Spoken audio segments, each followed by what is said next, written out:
questions? Coach.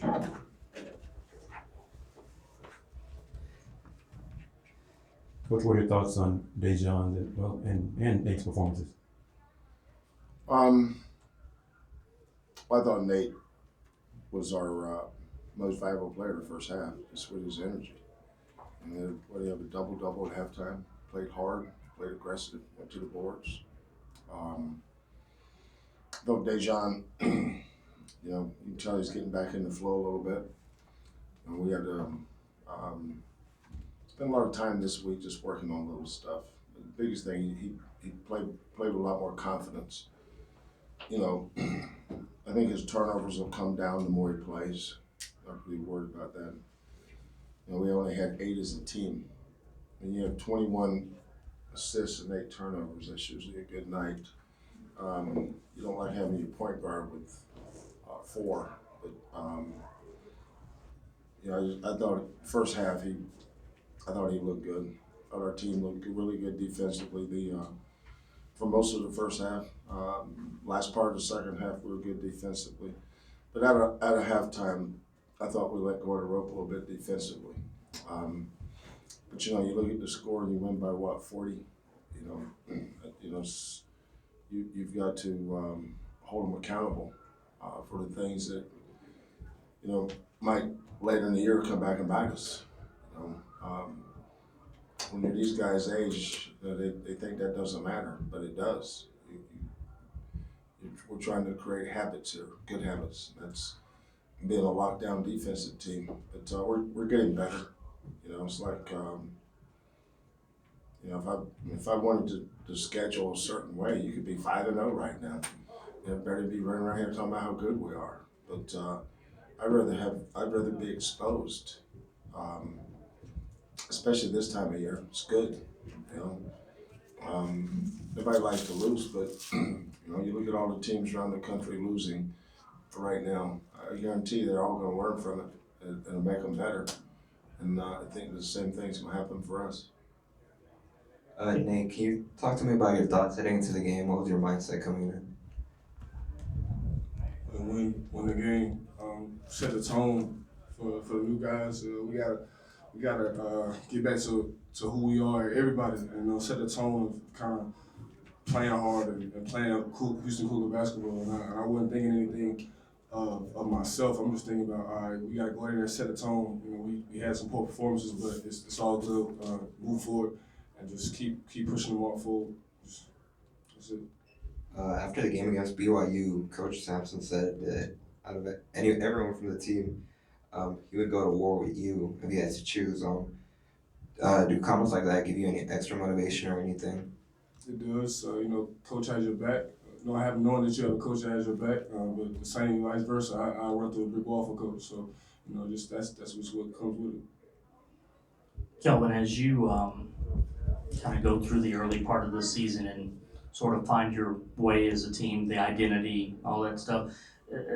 Takeaway from tonight, is it more like you mentioned the confidence factor? Maybe you had spoken specifically about a couple of guys maybe needing to see that to get going early on. Is that kind of a big takeaway where you look at the score, but the guys were able to hit some shots, maybe build that confidence?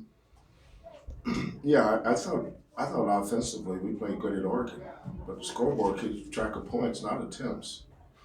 Those balls went in tonight. Marcus had three wide open looks. At a critical point, and we were up 8 late in the first half, and they were starting to make their run, and we had opportunities to either stay up by 5 or go back up by 3 or back up by 4, and I think we were, other than Caleb, we were 0 for 18 from the 3. But we're not a great 3-point shooting team. We're not that bad though. So it's coming home. We've had 2 good days of preparation. We watched this team. We watched them play Texas Tech. I think they were up on Tulsa at halftime.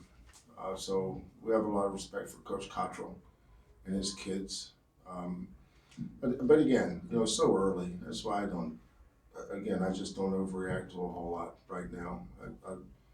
I thought the key tonight was that DeJon, you know, he missed 35 days with a broken hand. You know, he's supposed to play bad. He's not supposed to play good. But I think this time next week and the week after and the week after, he'll find his groove because he's a good player. He's too good a player not to play good. DeJon, what was different for you tonight? Huh? What was different for you tonight? Just going in the game with more confidence. As my hand just keep getting better every week, every day.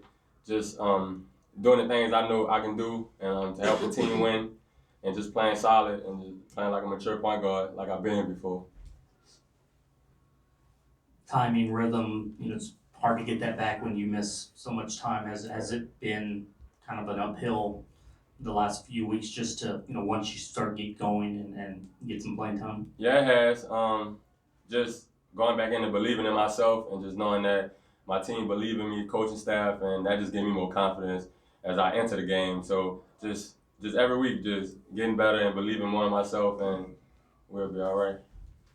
Nate, I want to ask you just, early on, did you feel like, coming in, were maybe pressing a little bit early, or is it just part of the game where it takes some time early in the season to, to get things going?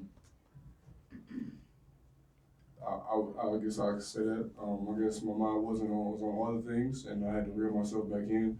Coach reeled me back in, and I kind of, just took a step back and said, okay, at the end of the day, we want to win, and that's the only thing that's on our mind, and that's the only thing that we need to do. So whatever it takes to win. Anybody else? The only thing I'd like to see better tonight is Caleb. He hurt his knee. You could tell it his first couple possessions on defense. I told him just don't worry about it. Sit out tonight. Obviously, this is one of those games where you never know what he would have done. Nate, real quick, what happened late in the first half when you banged your knee or whatever? Oh yeah, I bumped knees with a guy. I felt it really hard, so I bounced back. Okay.